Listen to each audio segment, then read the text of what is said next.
Banker, scholar, lawmaker, chancellor and now Prime Minister. Meet Rishi Sunak, the new leader of Britain. He assumed office on the 25th of October and has been in the headlines ever since. There are reports on his beliefs, his policies, origins, his lifestyle, interests, habits, you name it. And there's a fat chance there's already a story on it. But how much of it is fact and how much fiction?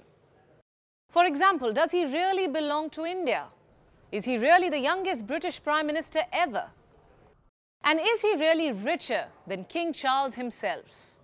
Well, the internet can't stop asking these questions, so we decided to help you out. Hello and welcome to Gravitas Plus. My name is Priyanka Sharma. And this is the story of Rishi Sunak, the 57th Prime Minister of the United Kingdom, the 3rd Prime Minister in 9 months, and the 5th Prime Minister in 6 years. Sunak is also a man of many firsts. He has broken many records surrounding the top job. To start with, he's the youngest Prime Minister with the fastest ride. At just 42 years of age, he's just a year younger than what Tony Blair was in 1997 or David Cameron when he assumed office in 2010.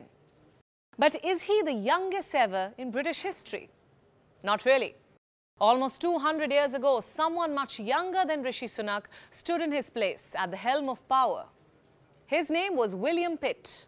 He became Prime Minister at the age of just 24. And this makes Sunak the youngest Prime Minister in the last 200 years only. No pun intended. Next question. How is he the Prime Minister with the fastest ride? Well, his rise to power has been the fastest in the modern era. He was chosen as a Member of Parliament back in 2015, and in just 7 years, he has grabbed the top office. This is another record in itself, but only in the modern era. Remember, William Pitt again retains the record for the fastest ride. He became Prime Minister within 2 years of entering Parliament. He truly was a prodigy, as they say. Sunak, albeit a bit older, is no less. Just look at what he has achieved. He is the UK's first non-white Prime Minister, the first Prime Minister from Yorkshire, the first Prime Minister of colour, the first Prime Minister born to immigrants, the first British Asian Prime Minister, and the first Indian origin Prime Minister. The first Prime Minister who is a practicing Hindu, and as bizarre as it may sound, the first millennial Prime Minister. He was born just 5 months into the 1980s. These are all outstanding achievements that are being lauded the world over. But one of them more than others. It concerns his Indian origins, a fact many Indians are reveling in. The reaction has been overwhelming and a tad bit humorous too. Some are posting memes showing slippers left by visitors outside 10 Downing Street. Some can't stop simpering at his seeming likeness to Ashish Nehra, the former Indian left-arm fast bowler. A common thread running in these memes is Indians being excited about Rishi Sunak being quote-unquote one of them. But is he really Indian? No. Sunak is a British citizen. He holds a British passport. He was born in Southampton, England. He was educated at the Winchester College, England, and achieved his degree from the Oxford University, England. So forgive me for killing the vibe, but even Freddie Mercury was more Indian than Rishi Sunak is. Yes, he may refer to himself as having Indian roots, but remember, that's pre-independence undivided India, not the India of today. His family was Punjabi Khatri, with roots in Gujranwala, a quaint town north of Lahore in present-day Pakistan. And that's not all. 10 years before India was partitioned, Sunak's grandparents moved to Kenya. In fact, his father was born in the capital Nairobi. He relocated to England only in 1966, where he married Usha Sunak, a daughter of Indian immigrants, who was born in Tanganyika, which later became a part of Tanzania. Now, if we go by Twitter terminology, we wonder what this makes him. Indian, Pakistani, or East African? I'm sure the debate is not ending anytime soon. But the only respite for Indians is Sunak being a devout Hindu. In fact, immediately after assuming office, he held a Diwali celebration at 10 Downing. Not only that, after his first speech as Prime Minister, the paparazzi spotted a red thread on his wrist, a sacred thread known as kalava, which is used for ritualistic purposes. In August this year, he observed Janmashtami, another holy Indian festival. He celebrated it by visiting the ISKCON temple in Watford, where he also worshipped a cow. And then in 2017, when he was elected to Parliament, he took his oath by swearing on the Bhagavad Gita, a sacred Hindu book. So to put it simply, Sunak has never concealed his religious identity. He has always worn his religion on his sleeve.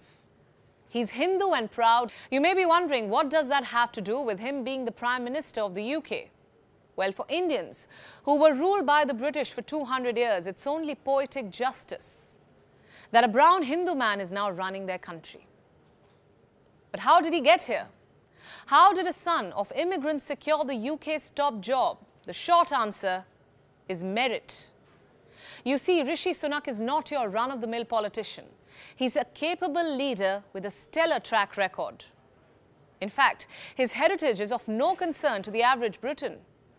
They favoured him on the basis of his skill and ability, not just in his political life, but also the many jobs he did previously. Even back in school, he had the reputation of being a perfectionist. He was a head boy, the first one from an Indian background. In interviews, his former classmates have said that they always expected Sunak to do something. They say he was a conservative in every sense of the word, not just in his outlook, but also in his demeanor.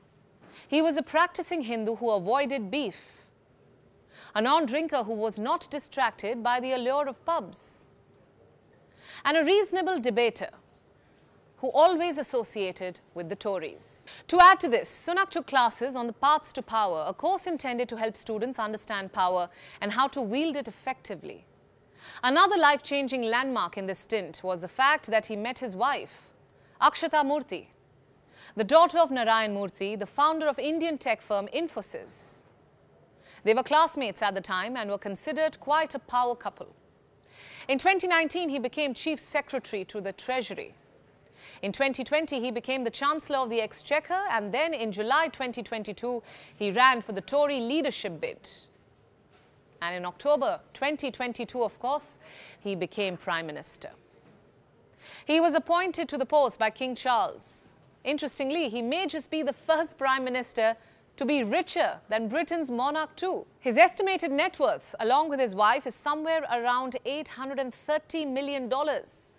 Now that is more than double the estimated wealth of King Charles and Queen Consort Camilla. It's another matter, of course, that his wife Akshata Murthy's name surfaced in a tax arrangement scandal. Well, one would expect the matter to be settled now that he's Prime Minister. Which brings us to the most consequential question. What sort of a Prime Minister is he going to be? What changes is he going to bring to the UK? To start with, he's a man who means business. His first day in office saw him purge his conservative opponents from government. Not just that, he also mocked his predecessors with faint praise. He said Liz Truss had the right idea to improve Britain's economy, but she was not up to the job. His message to Boris Johnson was no less brutal. In an artful critique, he said that Johnson had become Britain's Prime Minister, not its President. As for himself, he said the mandate he secured was not a personal one and belonged to everyone who trusted him. Now, he can be excused for gloating a bit there. But you see, this self-confidence is infectious, and that is just what Britain needs right now. Remember, its economy is in the doldrums. A former head boy, banker, hedge fund manager, who studied in Silicon Valley and is married to the daughter of a business magnate, may just be what the Great Britain needs to come out of the great mess that it's currently in.